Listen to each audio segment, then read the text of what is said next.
सुनहरी खिड़कियां छोटी मौली एक छोटे से खूबसूरत शहर में रहती थी। उनका छोटा सा घर पहाड़ के पास एक खूबसूरत नदी के किनारे बना हुआ है।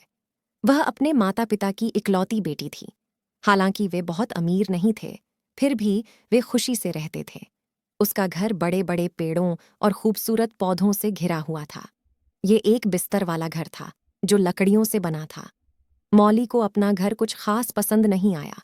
उसे लगा कि घर बहुत छोटा है और साफ सुथरा भी नहीं है। छोटी मौली को पहाड़ बहुत पसंद था। खड़ी और ढलानदार पहाड़ी पर सुनहरी खिड़कियों वाला एक सुंदर लेकिन परित्यक्त महल जैसा घर था। हाँ, चमकती सुनहरी खिड़कियों के कारण उसे पहाड़ की चोटी पर बना घर पसंद आया।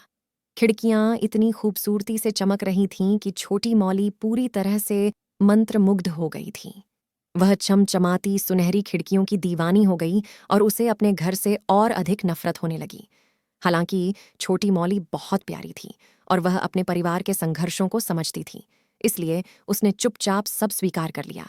फिर भी उसकी चाहत बढ़ती ही गई। साल बीतते गए और वह तेजी से बड़ी हो गई। वह 12 वर्ष की हो गई और सुनहरी राजकुमारी के समान अत्यंत सुंदर दिखने लगी। उसका मानना था कि उसे सुनहरी खिड़कियों वाले घर में रहना चाहिए, पुराने लकड़ी के घर में नहीं। जैसे जैसे वह बड़ी हुई, उसकी माँ ने उसे अपने घर के आसपास घूमने की अनुमति दे दी। मौली की छुट्टियां थीं और उसने अपनी माँ से अनुरोध किया कि वह नदी के पास बगीचे में घूमना चाहती है। उसकी माँ भी सहमत हो गई और उसे इतनी दूर न जाने के लिए कहा। मौली ने पहाड़ पर चढ़ने और सुनहरी खिड़कियों वाले घर में झांकने का फैसला किया। उसने अपनी साइकिल ली और पहाड़ की चोटी तक पहुंचने की दिशा में अपनी यात्रा शुरू कर दी।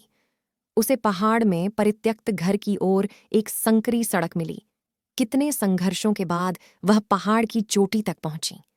वह सबसे गंदा घर, वास्तव में अंधेरी खिड़कियों वाला क्षतिग्रस्त महल देखकर बहुत हैरान हुई। वह अपने घर से जो देखती थी वह पहाड़ में नहीं था। हाँ, पहाड़ की गोद से उसने जो सुनहरी खिड़कियां देखीं वे वास्तव में अंधेरी और गंदी खिड़कियों का प्रतिबिंब थीं। वह बहुत परेशान थी और कुछ देर तक चुपचाप बैठी रही, क्योंकि उसके मुंह से कोई शब्द नहीं निकल रहे थे। उसकी चाहत गायब हो गई। अचानक उसकी नज़र अपने घर पर पड़ी। उसमें एक खिड़की सोने की तरह चमक रही थी। उसने महसूस किया कि पानी में परावर्तित होने वाली सूर्य की किरणें खिड़की को चमका देती हैं। सच तो यह था कि वह अपने सपनों के घर में रहती थी, खूबसूरत सुनहरी खिड़कियों वाले घर में। उसे इसका एहसास बहुत देर से हुआ। उसने वर्षों तक जो सपना देखा था वह सब गायब हो गया। तो समझ लीजिए कि हर चमकती चीज सोना नहीं होती।